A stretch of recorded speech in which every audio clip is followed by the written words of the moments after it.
MQM और peoples party वही पुराना कराची समझ रहे हैं। उनसे कहूंगा कि खरीदो फरोख्त का सिलसिला खत्म करें।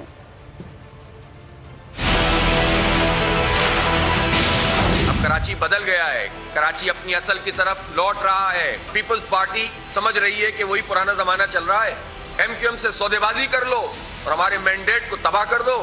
मैं जिस दौर में आया था तो केएमसी से किसी को कोई उम्मीद नहीं थी। क्योंकि माजी के मेयर ने इस बात को इतना दोहराया कि मेरे पास इख्तियारात नहीं है कि तमाम लोगों ने केएमसी पर गिव अप कर दिया था। कराची की बोली ना लगाएं, कराची को उसका मेयर दें, मुंतखब मेयर, बल्दियाती इंतखाब कराएं। वो मेयर वो हो जो धरने की सियासत ना करे, जो इख्तियारात की सियासत ना करे, वो खिदमत की सियासत करे, वो काम की सियासत करे। क्योंकि जो भी मेयर आ रहा है उसको पता है मेरे कानूनी इख्तियारात क्या है।